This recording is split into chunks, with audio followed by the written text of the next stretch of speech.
Order! Order! You are an incorrigible delinquent at times. Behave yourself, man!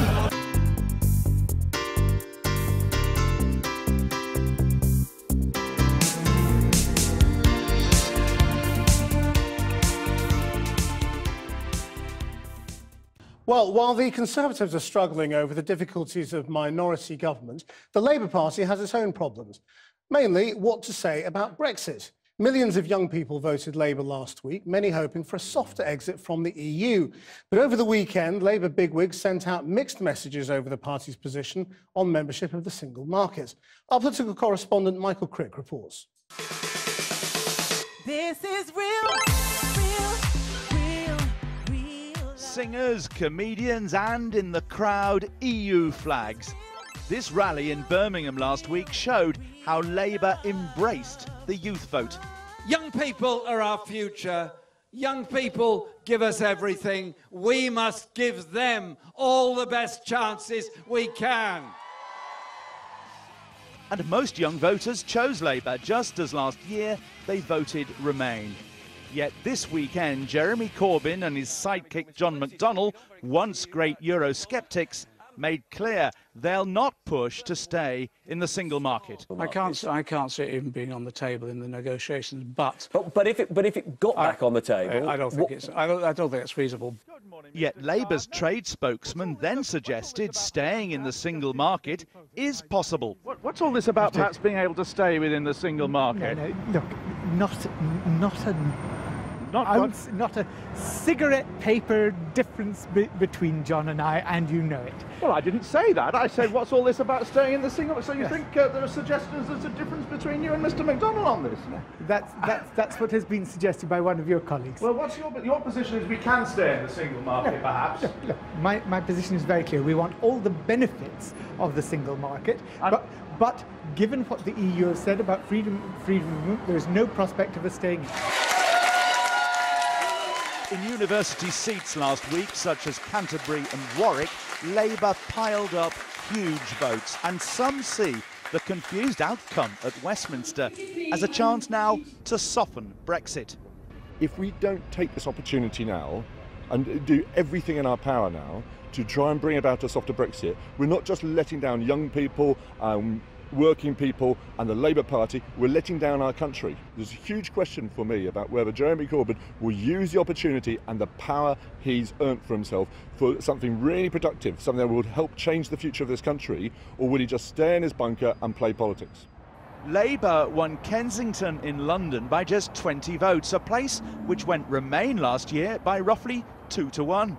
I disagree that it's not a protest vote about Brexit. Of course it is. So you'd expect Labour, with their muscle now in Parliament, to soften Brexit at least, would you?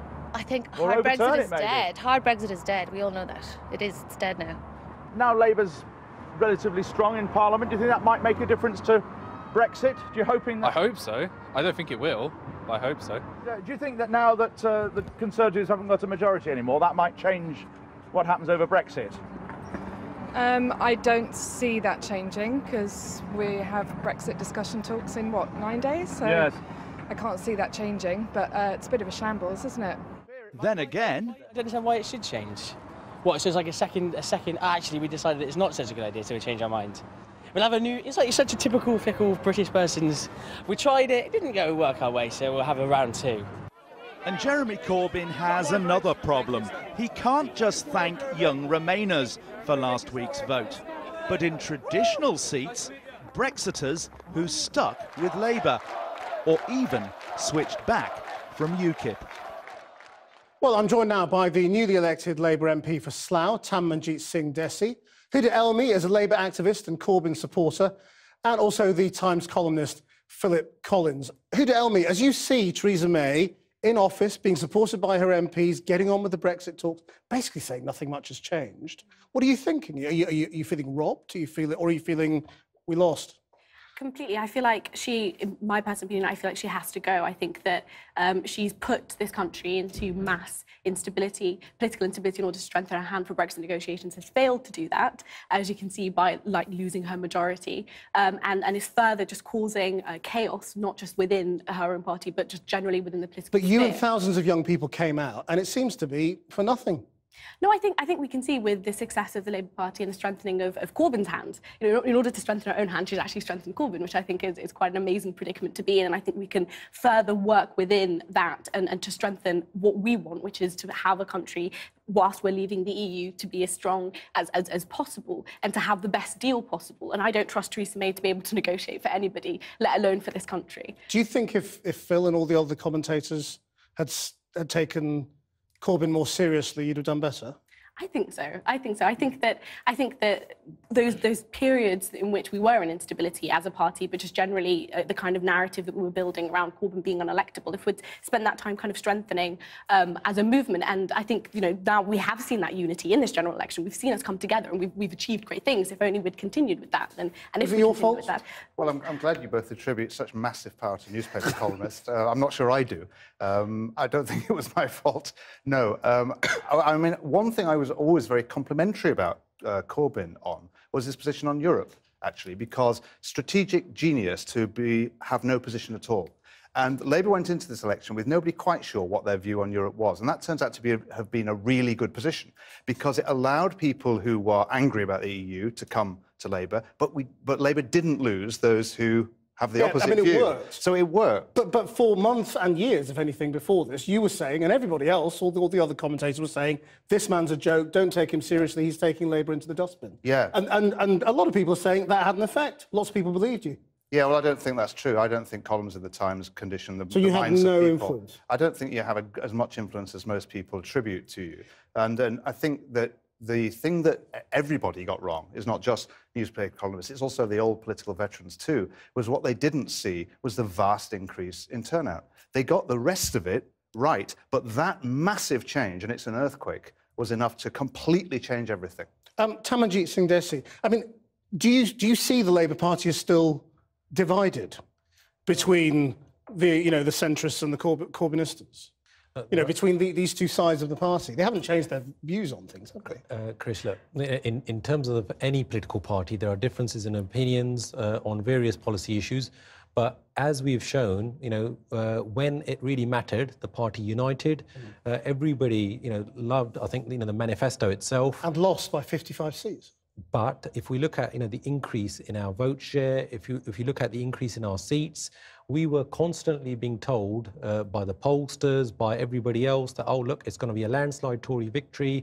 We had all this talk about strong and stable. And what happened? It was weak and wobbly. Theresa, that kept on doing the U-turns, not Jeremy. Are you a Corbynista now? I mean, have you changed your views, having seen how he performed? No, it'd be absurd to have changed my views on substantive questions. I've certainly changed my view on the idea that he couldn't do as well as he did, because clearly he's confounded that view. But on the actual questions of, say, why is it the Labour Party wants to take money from poor people and give it to me for my children to go to university?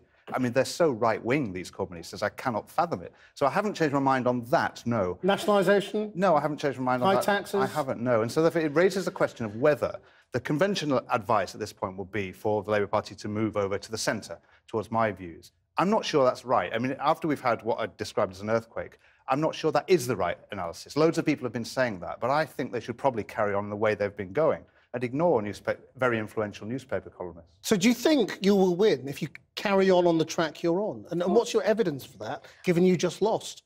I think the evidence, like you were saying, was that massive increase in voter share, massive increase in turnout. I mean, no one could have thought that the youth would be as captured as they were by politics, and to actually go to the ballot box and use the power of the ballot box to change government. But do you think you can do that again? Yes. No, I think we can continue to. You need to do that again. I think this wasn't a one-off. I think that this was in response to the politics that the Labour Party had taken, the massive stances on things like the tuition fees, on massive issues like renationalisation. I mean, the youth are political. Of course they are. They're politicised. And I think that what they went is they responded to the politics that was being offered to them by the Labour Party, this new brand of politics. Tamanjeet, did you have Jeremy Corbyn on your campaign posters and leaflets? Oh, look, in terms of Jeremy, I joined him on the campaign trail in Southall. We spoke together, and I was very complimentary because... But did you put him on your leaflet, the one that went through people's doors? Or was it all about you? I cannot remember. You can't remember your own leaflet? On the leaflet. Literally, it was a haze. We must dig it out. No, please do. No, I think, obviously, for us, it was about the policies, about the issues.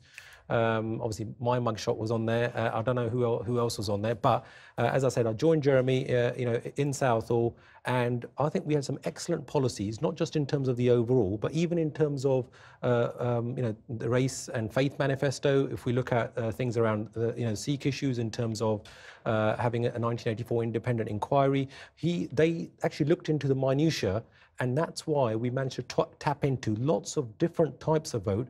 Not merely the youth vote, but a lot of people were enthused. In Slough, for example, we went up from 55% polling to 65%, which is incredible. What you're saying is really interesting, that you're not going to change your view, and so you won't actually agree with Jeremy Corbyn on all sorts of things. No. I mean, but you'll still be a Labour supporter. Yeah, I mean, it's perfectly reasonable. Within a party, you have a coalition of views, and it wouldn't be credible if I suddenly said, oh, by the way, I've changed my mind on everything, just because he'd confounded me on his performance. The Labour Party's had these two arguments. One was, is he electable? And the other is about the real issues. And the second one's been shielded, because we've been having the first argument. So on the second one, I haven't changed my view particularly. But should all the people who agree with you now join Corbyn in opposition and become part of the shadow cabinet? Well, I mean, it's up to them. I think some will, some won't. I think Corbyn is perfectly within his rights not to invite them. He's perfectly within his rights to say, well, Barry Gardiner and Angela Rayner, they've been my team, they've done the job for me. Why should I kick any of them out and invite Liz Kendall back? Do you want any of them?